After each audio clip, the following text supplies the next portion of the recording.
तो I don't believe them. नहीं नहीं, they are not in London और America, they stay in PoK. मैं उनका नाम भी आपको बताऊंगा। जनरल साहब, योर रिएक्शन ऑन दैट? जो बात अभी शहबाज शरीफ कह रहे हैं कि कश्मीर हो जाएगा उनका और कश्मीर हमारा है और भारत ने जबरन कब्जा कर रखा है। जनरल साहब। अमित साहब, सबसे पहले तहे दिल से मैं आपको धन्यवाद देता हूं। आपने मुझे आपके शो के लिए इनवाइट किया। थैंक यू जो डिस्टिंग्विश्ड को पैनलिस्ट थे उनको भी मैं शुभकामनाएं देता हूं। कोई कारण की वजह से अचानक मेरा लैपटॉप, ये 2-3 बार हो चुका है, चाइना के ऊपर या पाकिस्तान के ऊपर कोई डिस्कशन होता है तो मेरा इंटरनेट जो है ना वो ब्लॉक हो जाता, पता नहीं क्यों इस तरह नो बार वरीज। बार हो रहा है। अभी मोबाइल के जरिए से आपके साथ कनेक्ट कर रहा हूँ। ये बड़ा जबरदस्त टॉपिक आप डिस्कस कर रहे हैं। तो संक्षेप में इतना कहना चाहूंगा कि शहबाज शरीफ के पास उनके पास कोई मसला नहीं है कुछ बात करने के लिए। पाकिस्तान के बारे में बात नहीं कर सकते हैं क्योंकि उनके हाथ के काबू में नहीं है, ठीक है नहीं। पाकिस्तान के बाहर जो नोटों की कर रहे थे, बक्से में रेयर अर्थ एलिमेंट लेके ट्रंप को प्रेजेंट कर रहे थे, वो भी डामाडोल हो गया है, ठीक है ना। पाकिस्तान के बारे में बाकी देश विदेशों में जब चर्चा करने जाते हैं भीख का कटोरी लेके पैसा मांगने के लिए, वो भी डामाडोल हो रहा है क्योंकि थोड़े दिन पहले अमेरिका का लिखित रूप से उनका ministry of external affairs, state department से ये एक बुलेटिन छपा है कि ट्रैवल रेस्ट्रिक्शन किस तरफ लिखा हुआ है, विदाउट मीनिंग एनी ऑफेंस। मेरे को खास एक दोस्त ने बड़े हाई ऑफिस में उन्होंने बताया है, वो लिखा है travel restrictions to Balochistan, travel restrictions to Pakhtunkhwa, Khyber Pakhtunkhwa, और ट्रैवल रेस्ट्रिक्शन टू पाकिस्तान। इसका मीनिंग क्या है? काफी गहरा मीनिंग समझ में आ रहा ना मैं क्या कह रहा हूँ? जी बिल्कुल। क्या बलूचिस्तान और खैबर पख्तूनख्वा ये अलग एक देश बन गए क्या, या बनने जा रहे हैं? ये मैं नहीं कह रहा हूँ, ये अमेरिका का कोई स्टेट डिपार्टमेंट के कोई बुलेटिन है, मैं मंगाया हूँ उसको डाउनलोड करके। वो डिफेंस बुलेटिन है, हर क्वार्टर में वो जारी करते हैं सर। व्हाइट हाउस और अलग अलग एंटिटीज है, पेंटागन के राइटर्स भी उसमें होते हैं सर, वो क्वार्टरली जारी किया जाता है बुलेटिन। ये देखिए। अच्छा, तीसरा चीज मैं यहीं पे कह देना चाहता हूँ कि मैं आपके पास आ रहा हूँ सर। कितने भी बिलबिला करें, जो हकीकत ये है, इतिहास को आप कितने बार पढ़ेंगे, क्योंकि वो तो पढ़ना नहीं जानते हैं। अब पढ़ेंगे तब तो समझेंगे ना, वो तो समझ नहीं। चाहे आप शिमला एग्रीमेंट की बात करिए, वो सीज फायर लाइन की बात करिए, आप लाइन ऑफ कंट्रोल की बात करिए, कुछ उनको समझ में आता नहीं है क्योंकि पाकिस्तान की जो बनावटी है, जो architecture, the very creation and taking birth as a two nation theory, that is on मैं हर जगह जहां पे भी जाता हूं बोलता हूं कि it is a genetic disorder। Pakistan का जो जन्म है ये जेनेटिक डिसऑर्डर है। उसको सुधारना सिर्फ एक ही तरीका है कि ये जो मैलिग्नेंट कैंसर जो ट्यूमर है ना, उसको आप बातचीत से खत्म नहीं कर सकते, चाहे आप कितने भी प्रयास कर लें, आप कितने भी पीढ़ी को आने जाने दें, उसको सिर्फ एक क्लिनिकल सर्जिकल प्रोफेशनल एक ऑपरेशन के जरिए से ट्यूमर को आप काट सकते हैं, तब जाके ये प्रॉब्लम हल हो सकता है। और ट्यूमर को काटने के लिए भारत को, मैं कह रहा हूं यहीं पे आपके चैनल और आपके थ्रू, आपके माध्यम के थ्रू कहना चाहता हूं, जब तक भारत का 10 से 15 ट्रिलियन यूएस डॉलर इकोनॉमी नहीं बनता जीडीपी, तब तक मामला को आप सुलझा के रखिए और इसको आप एक short term, medium term, long term spectrum में डिवाइड करिए। शॉर्ट टर्म, जैसे अर्जु मैडम बिल्कुल सही बात कह रहे थे, बातचीत के जरिए से इसको आप हाइब्रिड फॉर्म से बातचीत करिए, दूसरे अलग अलग तरीके से आप इसको सुलझाने की कोशिश करिए। और एक चीज, बस एक पॉइंट यही है कि जो आप 24 सीट की बाकी बोलते हैं, आप अभी तक इलेक्शन क्यों नहीं कर रहे? जम्मू कश्मीर को आप अभी प्रोमलगेट करने जा रहे हैं, एक स्टेट, न्यू स्टेट एक बनने जा रहा है, आप इसको इलेक्शन में ये वैकेंसी जो है, सीट्स हैं, इसको भर क्यों नहीं रहे? और दूसरा चीज, जो मोबाइल कनेक्टिविटी है, अगर इंडियन मेट्रोलॉजिकल डिपार्टमेंट सुबह और शाम को डाटा फ्लैश करता है, पाकिस्तान ऑक्यूपाइड जम्मू कश्मीर, गिलगिट एंड बाल्टिस्तान, शख्स का वैली का डाटा देता है, तो आप मोबाइल कनेक्टिविटी आप 92 से क्यों स्टार्ट करते हैं? Why don't you start technically +91 जो है इंडियन नंबर से उनको जोड़िए, प्लस ड्रोन वॉरफेयर, अगर वो हथियार और जनरल साहब ये बहुत टेक्निकल और डिफेंसिव मसला है, इस पर मैं चाहता हूं कि ये हमारे एक्सेसिबल तो नहीं है, इस विषय पर हम क्या है। सुधांशु मित्तल जी के पास जनरल साहब please stay with me. Sudhanshu ji, your take on that sir. Sudhanshu ji, मैं आजू जी ने अभी कहा कि पाकिस्तान ने ये कभी नहीं कहा है कि कश्मीर जो है वो उनका है, उन्होंने कहा उनकी आज़ादी का विषय है। आरजू जी, जिस समय चुनाव लड़ने के लिए कोई प्रत्याशी पाकिस्तान ऑक्यूपाइड कश्मीर की असेंबली के लिए अपना प्रत्याशी बनता है, उसको डिक्लेयर करना पड़ता है that he supports the accession of this area with Pakistan. Right. वो अगर वो ये लिखे कि मैं आज़ाद कश्मीर की का समर्थक हूं और मैं इससे खिलाफ इत्तेफाक नहीं रखता, तो वो चुनाव नहीं लड़ सकता है। और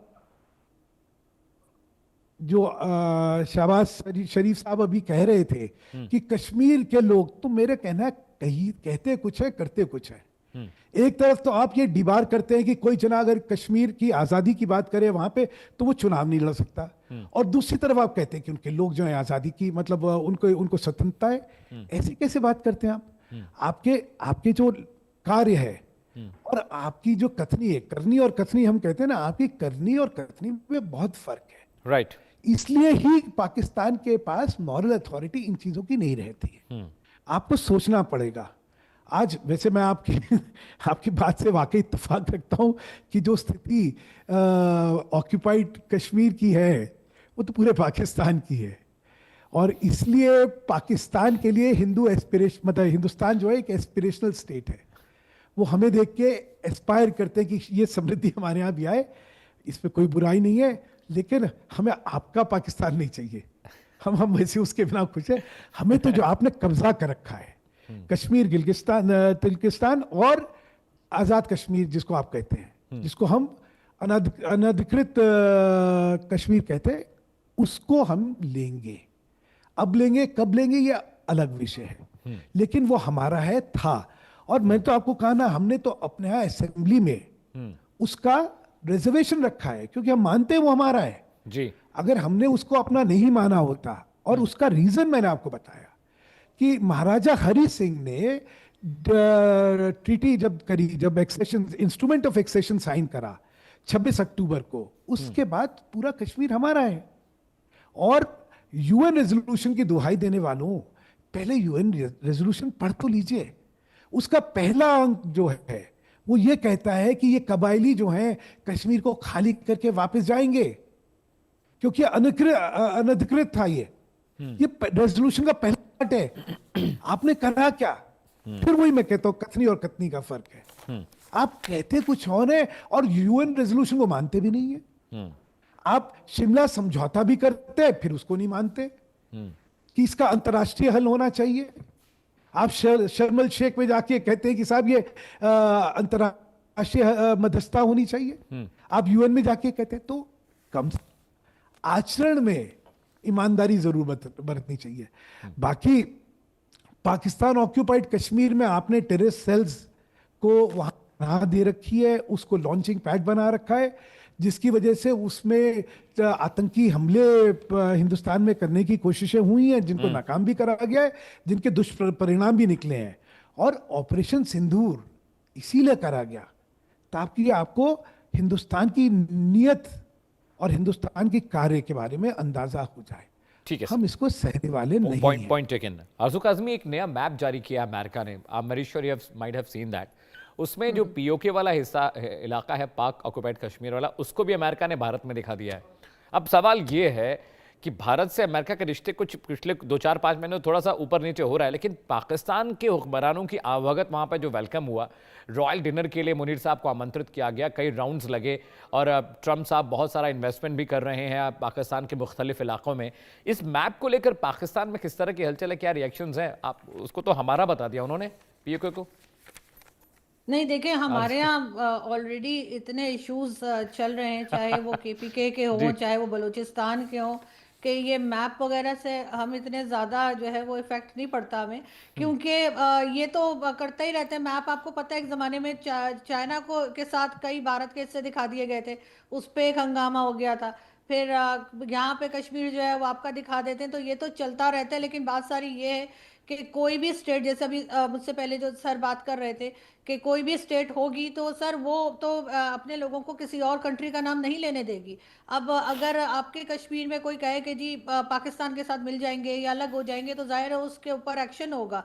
इसी तरीके से अगर पाकिस्तान में कोई कहे कि कश्मीर में खड़ा होके कि जी हमें आज़ादी चाहिए या हमें भारत के साथ मिलना है तो जाहिर है कि उनके ऊपर भी एक्शन होगा। और इसी तरीके से जब पाकिस्तान में जब गवर्नमेंट बनाई जाती है कश्मीर की, यानी कि जो प्राइम मिनिस्टर और प्रेसिडेंट होते हैं, वो सभी को पता है कि वो पपेट गवर्नमेंट होती है और वो गवर्नमेंट असल में फेडरल गवर्नमेंट ही उस गवर्नमेंट को कंट्रोल कर रही होती है। राइट। तो ऐसा तो सर एक आम सी बात है, जाहिर है कोई स्टेट भी ये नहीं चाहेगी कि दूसरी कंट्री का नाम लिया जाए या ये कहा जाए कि जी ये हमसे अलग हो जाएंगे। ये और बात है कि हमारी अपनी पॉलिसीज कई जगह इतनी बुरी तरीके से फेल हुई हैं कि उसके बाद ये जो बांग्लादेश का जो हमने देखा कि जो कुछ हुआ 71 में, और उसके बाद भी हमारे लोगों को अकल नहीं आई, ना पॉलिसीज ठीक की गई, ना कुछ और संभला गया। तो यकीनन अगर ये इसी तरह चलते रहे तो फिर आगे भी नुकसान उठाएंगे। इसके लिए ना तो भारत को कुछ करना पड़ेगा ना किसी और कंट्री को। हमारे अपने लोग जो हैं वही इतने काबिल हैं कि उन्होंने ही ईंट से ईंट बजा के रखी हुई है इस वक्त कंट्री की। आरज़ू जी, आई एम वेरी हैप्पी, कम से कम कोई तो पत्रकार है पाकिस्तान में या कोई ऐसी शख्सियत है जो सच में सच बोलता है और उनको अपनी माली हालत, अपनी पॉलिटिकल रिजीम की हालत पता है। I am very happy that you are with us in the show. General साहब, मुझे एक बात, आपने ईमानदारी से बात करी, बड़ा अच्छा लगा।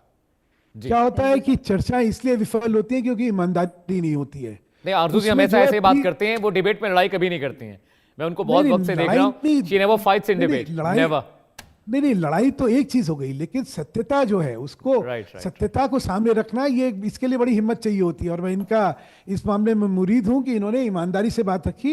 इन्होंने कहा कि शहबाज शरीफ साहब बोल रहे हैं कि कश्मीर का की जो इच्छा है वो सर्वमान्य है, तो उन्होंने कहा ये सब तो कहने वाली बात हो गई। कैसे ये हो सकता है कि कश्मीर वाले अगर कहें कि हमें आज़ादी चाहिए तो मान जाएंगे ये? मैं आपका इसमें फर्क, हिंदुस्तान और आपके में एक जो फर्क है वो समझा रहा हूं मैं। क्योंकि हम ये इसलिए कहते हैं क्योंकि हरी सिंह जी ने इंस्ट्रूमेंट ऑफ एक्सेशन जो है साइन करा हुआ है, राइट, जिसमें कश्मीर को भारत का अंग बनाया है। हमारा क्लेम है, अगर वो नहीं होता तो शायद ये डिस्प्यूटेड टेरिटरी होती। डिस्प्यूट ही नहीं होता सर, ये बात ही नहीं तो खड़ी होती। हम जो हमारा जो इसमें क्लेम है वो वहां से आता है। आपके पास कोई ऐसा इंस्ट्रूमेंट ऑफ एक्सेशन नहीं है जिसमें कि आपको उस पर क्लेम मिल गया है, एक्सेप्ट कि जो कबाइलियों ने जबरदस्ती उसको कब्जा करा। उसके अलावा आपके पास कोई लीगल डॉक्यूमेंट नहीं है। ये मेरा कहना था। Right sir, please stay with me Sudhanshu ji. General साहब, ऑपरेशन सिंदूर 2.0 की हम बात करते हैं। राजनाथ सिंह बार बार कहते हैं, जब वो बीबी कैंप श्रीनगर गए थे तो वहां भी उन्होंने ये बयान दिया था कि अब वो वक्त दूर नहीं है कि पीओके हमारे खुद का हिस्सा बन जाएगा और हमें सिर्फ इंतजार करना है। मैं ये समझना चाह रहा हूँ ये होगा कैसे? स्ट्रैटेजिक तरीके से तो समझ में नहीं आ रहा, आप थोड़ी रोशनी डाल पाए जनरल साहब। अमित, बहुत अच्छा सवाल पूछा है। ये तो पूरा स्ट्रेटेजिक टैक्टिकल ऑपरेशनल इश्यूज है। Right sir. क्या करेंगे? मैं तो सर्विस में नहीं हूँ, मैं एक रिटायर्ड सैनिक हूँ, लेकिन ये सब्जेक्ट को डील किया हूँ, थोड़ा बहुत अपना दिमाग लगा के मैं बता सकता हूँ कैसे होने जा रहा है। सबसे पहला तरीका जो है उसको नॉन काइनेटिक कंपोनेंट जो कि शुरू हो गया है, तो आप suspension of Indus water treaty, ये एक बहुत महत्वपूर्ण, ये लड़ाई से भी ज्यादा असरदायक एक कदम उठाया गया है, जिससे मैं शायद मेरा जो स्टैटिस्टिकल डाटा यहाँ पे कह रहा है कि 86 to 93% पाकिस्तान के लोग जो हैं इंडस वाटर सिस्टम के ऊपर डिपेंड करते हैं। ड्रिंकिंग वाटर तो 93%, एग्रीकल्चर 86%। तो अगर इसको आप सस्पेंड कर देते हैं और अनप्रेडिक्टेबल फ्लो ऑफ वाटर आप रिलीज करते हैं, डाटा नहीं देते हैं, इससे बहुत ही बुरा असर पड़ेगा। पर्टिकुलरली पंजाब प्रोविंस में जो एग्रेरियन पैच है, ये काफी नुकसान होगा, नंबर एक। नंबर दो, इसी तरह मैं तो पिछले सवाल के जवाब में मैं बता रहा था, आप मोबाइल नंबर चेंज करने की कोशिश करिए। 916 टेक्नोलॉजी एक ऐसा चीज है, किसी की परमिशन, आपका यह हक है, ये लीगली, टेक्निकली, प्रिंसिपली आप रूल्स बेस्ड इंटरनेशनल ऑर्डर के मुताबिक ये हक है। मैं तो कह रहा हूं ये केस को इंटरनेशनल कोर्ट ऑफ जस्टिस में ले जाएंगे, आपकी जीत पे होगा। जैसे फिलीपींस को आर्बिट्रेशन रूल फेवर में मिला जब वो चाइना के खिलाफ केस किए थे, आपको जीत होगा, मैं गारंटी के साथ कह सकता हूं, ठीक है कि नहीं? तो इसी के हैसियत से मैं ये कहूंगा, ये जो मैप अगर यूनाइटेड स्टेट्स ऑफ अमेरिका से ये मैप निकला है, मैं तो कहूंगा भारत के लिए ये बहुत बड़ा एक महत्वपूर्ण एक टर्न ऑफ इवेंट है। इसको आपके चैनल को मैं बधाई देना चाहता हूं जो इतना हाईलाइट कर रहे हैं। तो ये एक किस्म का एक लड़ाई का पहलू है, इसको बोलते हैं कार्टोग्राफिक वॉरफेयर। इससे बड़ा एक सुपर पावर से मैप आया है, जिसको चाहे माने या ना माने, ये पूरा विश्व में सुपर पावर का जनरेट किया हुआ मैप है। और ये भी एक ट्रेड रिप्रेजेंटेटिव दे रहे हैं, खुलासा कर रहे हैं। तो इससे बढ़कर क्या हो सकता है? वो इनडायरेक्टली संकेत कर रहे हैं, ट्रेड करिए, इनके साथ आप व्यापार शुरू करिए, भाई ये आपके ही लोग हैं। और चौथा चीज यहीं पे मैं कहना चाहता हूं, अगर ड्रोन के जरिए से ये काउंटरफिट करेंसी, इलीगल हथियार, नार्कोटिक्स अगर वो सप्लाई कर सकते हैं, पाकिस्तान से बॉर्डर के इस पार आ सकता है, आप ड्रोन के जरिए कंबल, दवाई, किताब, आप आपका जो सीबीएसई का जो सिलेबस है, आप उनकी ह्यूमैनिटेरियन असिस्टेंस क्यों नहीं बढ़ावा दे सकते हैं? Right. क्यों ना हम कॉमन पॉइंट ऑफ जो मीटिंग पॉइंट्स हैं लाइन ऑफ कंट्रोल के साथ, काफी समय पहले हुआ करता था Right, sir. इलाज के लिए, और हमारे देश के अंदर आने के लिए उनको इजाजत देना चाहिए। तो इसके लिए कोई स्पेशल आपकी इजाजत की जरूरत नहीं है, हमारे लोग हैं, आप उनको इलेक्शन में हिस्सा लेने दीजिए। ये है Right. नॉन काइनेटिक कंपोनेंट का जो हिस्सा मैं कह रहा हूँ। और Right, बहुत सारे पहलू है, समय कम होने के नाते आप काइनेटिक कंपोनेंट में, आपका क्वेश्चन का मेन जो ओरिएंटेशन है, आप काइनेटिक कंपोनेंट कैसे लड़ाई करेंगे? काइनेटिक कंपोनेंट भी एक सिंदूर फेज 1 का जैसा हुआ था, इसी का ही मिलता जुलता कुछ होगा जरूर। काफी डिफेंस एक्सपर्ट है, कहते हैं पहाड़ी बड़ा एकदम वो खड़ी चढ़ाई है, उसको कैप्चर करके आप मेंटेन नहीं कर सकते हैं लाइन ऑफ कंट्रोल। अरे ये बगरौल, अनडिवाइडेड ब्रिटिश इंडिया एम्पायर अगर अफगानिस्तान तक हो सकता था, तो क्यों हिंदुस्तान जो है ये आपका इंडिपेंडेंस के बाद पाकिस्तान ऑक्युपाइड जम्मू कश्मीर नहीं हो सकता है? मैं Right. कहता हूं कि हर मिलिट्री जो ओहदेदार हैं उनको इस तरफ सोचना चाहिए। ये 1994 का जो रेजोल्यूशन है, इसको ठीक है। बरकरार नहीं जनरल बल्कि साहब, कामयाबी ज्यादा दिखाना वक्त नहीं है, बचा, एक क्लोजिंग हिंदुस्तान के कमेंट मैं साथ आरजू जी जोड़ना से लेना चाह रहा हूँ। आरजू जी, एक सवाल मेरा ये था कि कल पाकिस्तान में धमाके फिदाइन धमाका हुआ, बहुत सारे लोग हलाक हुए, बहुत सारे बच्चे और लोग जख्मी हुए हैं। उधर बलूचिस्तान, बलूची रेबल्स भी लगातार पाकिस्तान को टारगेट कर रहे हैं, टीटीपी को लगातार, टीटीपी के लोग लगातार पाकिस्तान के मुख्तलिफ इलाकों में हमले कर रहे हैं, धमाके कर रहे हैं। क्या ये ध्यान बटाने के लिए इस तरह के बयान शहबाज शरीफ दे रहे हैं? क्योंकि आपका डोमेस्टिकली इतनी प्रॉब्लम है, जैसा आप भी कह रही कि हमारी खुद की इतनी प्रॉब्लम्स हैं, हमें उस पर फोकस रखना चाहिए। बोलते शहबाज शरीफ ध्यान बटाने के लिए बातें कर रहे हैं। और मुनीर साहब हैं कहाँ इस वक्त? इतनी दिक्कतें पाकिस्तान में हो रही है, मुनीर साहब का एक बयान नहीं आया है। इतने सारे लोग कल मर गए, बलूची ढूंढ ढूंढ के पाकिस्तानी रेंजर्स को मार रहे हैं। इस्लामाबाद के अंदर, रावलपिंडी के अंदर, पेशावर के अंदर धमाके हो रहे हैं, बच्चे मारे जा रहे हैं, बेवा औरतें मारी जा रही हैं। मुनीर साहब कहाँ हैं? ये बयान क्यों नहीं आ रहे उनके? शहबाज शरीफ कश्मीर की बात कर रहे हैं। अरे इस्लामाबाद संभालिए हुजूर, वहां चीजें ठीक नहीं है अभी। जी हाँ, बिल्कुल। वैसे तो इनको इस वक्त जो है वो पाकिस्तान की तरफ ही देखना चाहिए। और इस्लामाबाद जहाँ मैं मौजूद हूँ, वहाँ पे कल ये ब्लास्ट किया गया या सुसाइड अटैक था, उसमें कई लोगों की जानें गई हैं। लेकिन Right, जाहिर है कि 5 फरवरी को, क्योंकि हमारे यहाँ हमेशा ही कश्मीर डे के नाम पे एक दिन मनाया जाता है, और इमरान खान जब थे तब भी यही होता था और अभी भी यही हो रहा है, तो वो एक दिन मना के कल से, मतलब बल्कि आज से ही ये सारा सिलसिला बंद हो जाएगा, फिर कोई और बात करने लगेंगे। लेकिन बहरहाल पब्लिक जो है, या कह लीजिए जो पाकिस्तान के लोग हैं, Right, ma'am. उनको कोई इंटरेस्ट नहीं है इस बात में कि ये कश्मीर के लिए क्या करें। इसलिए कि पहले यहाँ पे जो लोग मौजूद हैं, जो हिस्सा पाकिस्तान के पास है, उसको तो ये पहले एक तरह से उसमें तो कोई ठीक कर लें। प्रोग्रेसिव तरीके से काम करे, ठीक कर लें, तब कोई कहेगा कि हाँ जी और भी कुछ चाहिए। बेहतर लेकिन है। इस वक्त ऐसा नहीं है, और अटेंशन डाइवर्ट करने के लिए ही शायद इस किस्म की स्टेटमेंट्स आ रही हैं। चलिए, बहुत बहुत शुक्रिया आप तमाम हैं। सुधांशु जी, बहुत बहुत शुक्रिया, आप आए शो में, आपने हमें वक्त दिया। जनरल साहब, आपका भी बहुत बहुत शुक्रिया। Arzoo Kazmi, thank you so much for joining us from Pakistan. फिलहाल देश का सवाल मैच के लिए इतना ही। रुकना छोटे से ब्रेक के लिए, कहीं जाएगा नहीं। सुपर प्राइम टाइम लगातार।